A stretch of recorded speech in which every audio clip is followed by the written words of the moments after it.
Dominated and immigrant groups in the United States have experienced educational genocide, deculturalization, and assimilation. Asian Americans have been subject to such treatment throughout history and well into modern day.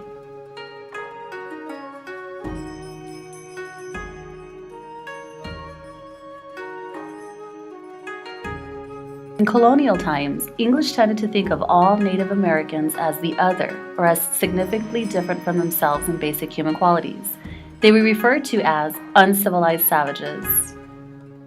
Under the banner of saving their population from savage cultures and heathen religions, many Europeans and later Americans felt it was necessary to conquer Native American, African, and Asian nations. North America acted as a hothouse for the growth of white racism and cultural chauvinism. The Founding Fathers rejected the idea of a multicultural society and advocated the creation of a unified American culture. In the 1850s, California courts originally classified Chinese as Native Americans, based on the theory that Native Americans originally were Asians who crossed the Bering Strait and overpopulated North America. The first Chinese immigrants arrived in California to participate in the gold rush. However, profits eventually decreased, and many sought work building the Transcontinental Railroad, where their wages were about a third less than what was paid to white workers. Chinese weren't the only group from the Eastern Hemisphere to seek their fortunes in America. In the late 1860s, Japan lifted stringent laws forbidding travel to other countries. By the beginning of the 19th century, over 380,000 Japanese had migrated to the United States. Soon, other groups of Asian ethnicity followed. Thousands of Koreans, Asian Indians, and Filipinos flocked to Hawaii and California, where the silk industry was rapidly growing. The coolie image was that of the servile Asian worker who was willing to work endless hours at low wages and accept substandard living conditions. The coolie image was considered a threat to the standard living of the white working class family.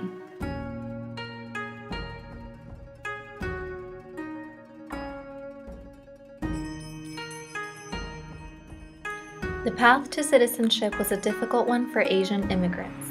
The 19th and 20th century brought about many court rulings specifically denying Asian immigrants the right to be naturalized citizens. California laws classified all individuals of Asian descent as Mongolian, a derogatory term used for many years that ignored cultural and linguistic differences among the regions. The Naturalization Act of 1790 restricted citizenship rights to whites only. Race was defined according to skin color, and thus, Asian immigrants were continually discriminated against.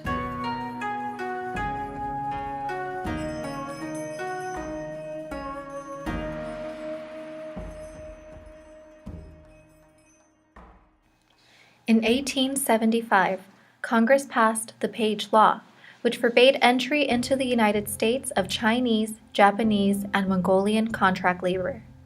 This was followed by President Arthur's passage of the Chinese Exclusion Law in 1882 that denied entrance to all Chinese laborers for 10 years.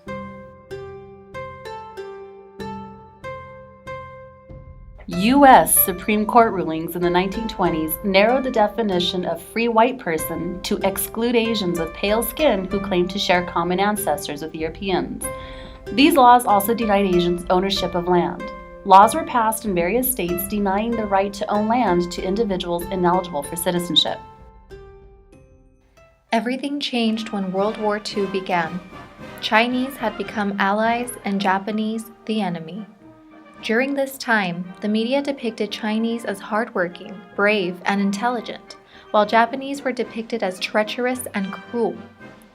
As a result of wartime conditions, between 15,000 and 20,000 Chinese American men and women enlisted in all branches of the military. In 1943, Congress repealed the Chinese Exclusion Law and granted Chinese immigrants the right to become U.S. citizens. On the other hand, over 100,000 Japanese Americans were interned in concentration camps, many of them native-born citizens. Regardless, all Japanese were looked upon as the enemy race. It wasn't until after the war was over in 1945 that the camps were closed and the internees were released to rebuild their lives.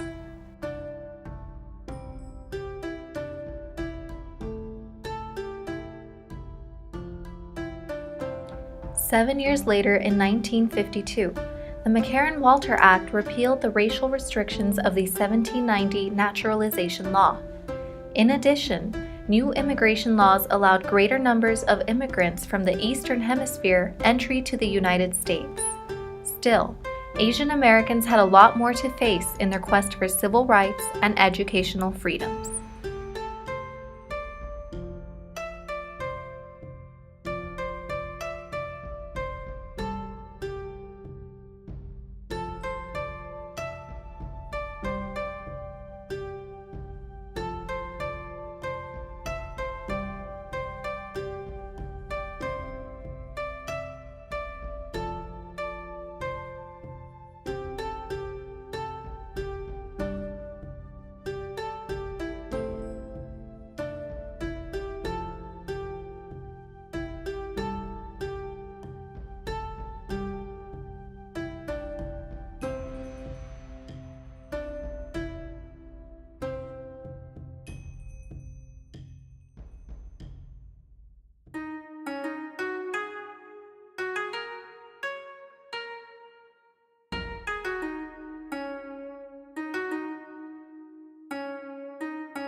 A study by Stanford found Nisei, second-generation Japanese students, achieved higher grades than their European American counterparts up to the 8th grade.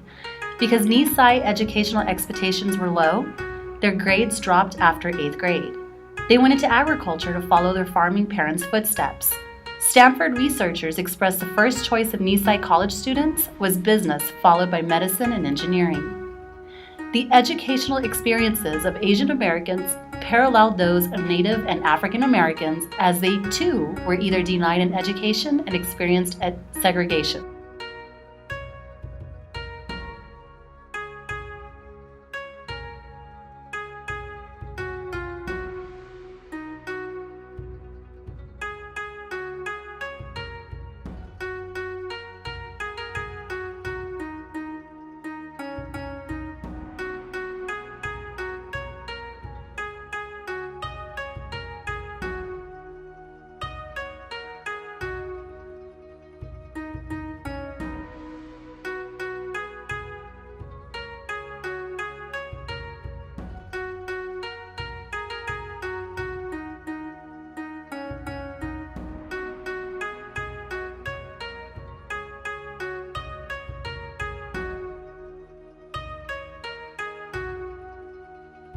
Julie Chen from the talk had cosmetic surgery on her eyes.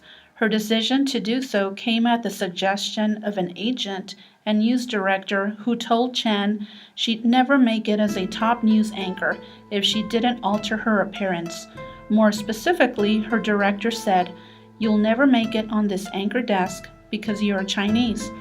Our audience can't relate to you because you're not like them."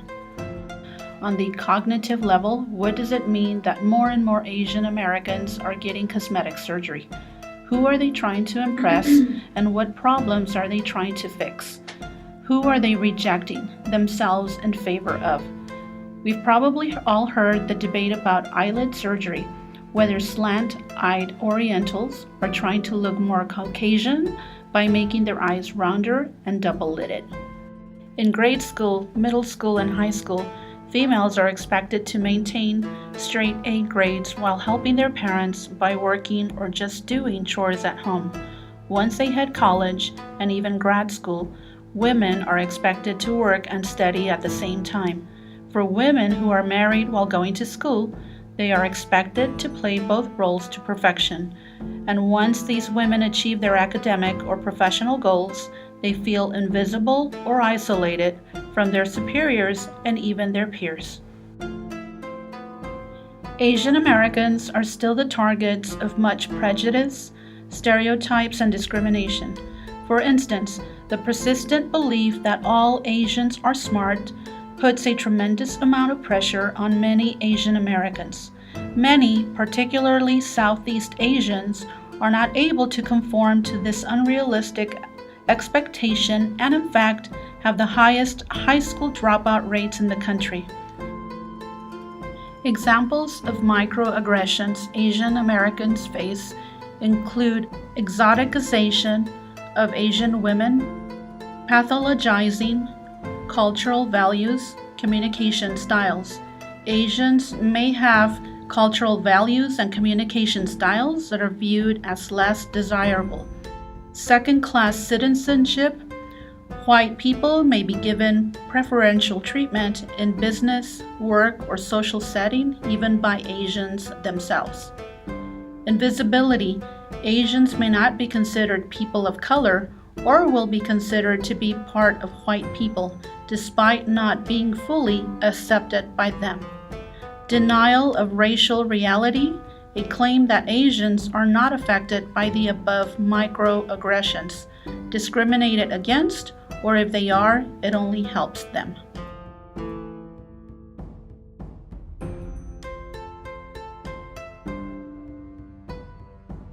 Current symptom. For most of its history, America was the alternative Europe. Political and religious protesters who were dissatisfied with the officials in their homelands, oppressed ethnic minorities, and economically disadvantaged all made their way to the United States. Here they found a safe place where their beliefs, ethnicity, and socioeconomic status mattered. America, too, benefited immensely from the inflow by gaining a huge labor force, entrepreneurs, and a diverse work ethic. Throughout the years, the U.S. continues to welcome Asian immigrants because of the model minority that Americans believe they bring with them to the United States. Asians make up only 5.6% of the United States and still face issues assimilating to the U.S. today. They are still expected to fit the cookie-cutter minority model and still experience racism in American schools. The difference between Asian and American education systems is cultural. Throughout much of Asia, education is seen as the only path to success, whereas Americans see other options other than college to be successful. Parental demands, fear of failure, competition, and pride are fueling Asia's academic ascension. Simply put, children in Asia study with a purpose. President Barack Obama has said America must out-educate other nations to continue thriving economically. That competitiveness is ingrained in the minds of Asian youth. Many celebrities of Asian descent have been very successful in their careers also. This video talks about the current symptom and what Asian Americans still face today. Ki Lee is an executive at Google. His parents came here from South Korea when he was just 2. Working at a dry cleaning store, he says, so he and his sister could go to college loan-free. They instilled in me a certain work ethic and a focus on just studying very hard. Of all the major ethnic groups, Asian Americans have the lowest level of unemployment. Anytime you hear somebody or your group as a whole is doing well, it's a point of pride. At Drama Fever, an online window to Asian entertainment, young Asian Americans feel the drive to succeed. With the immigrant mentality comes, just this family value that nothing is taken for granted. and that we really have to work for what we want. About half of all Asian Americans hold a bachelor's degree, compared to 28% for the rest of the population. The focus is just get an A. But even among other minorities with college degrees, Asians still have the lowest unemployment rate. Lee says that might be because of how Asians are viewed in the workplace. There is a stereotype of Asian Americans just being like the worker bees. They come in early, work late, and they execute extraordinarily well. Even if the job isn't particularly well paid. My mother was a surgeon in China, and then when she came here, her first job was actually a waitress and a dishwasher at a sushi restaurant. I don't think she felt that it was beneath her. They don't see manual labor jobs as a reflection of their own self-worth. Another reason for the low unemployment, self-employment. The number of Asian-owned businesses in the U.S. increased 40% between 2002 and 2007, twice the national rate. But there are other stereotypes still holding Asians back. That we're not creative, that we don't know how to think outside the box. They get perceived as one-dimensional workers. They get stuck in these so-called white-collar sweatshops, where these glass ceiling barriers prevent them from moving up the ranks. The younger generation is trying to change that. This new generation of Asian Americans, that they're very different from that stereotype. In 10 years from now, probably you'll see everyone here like a CEO of something. Zain Asher, CNN, New York.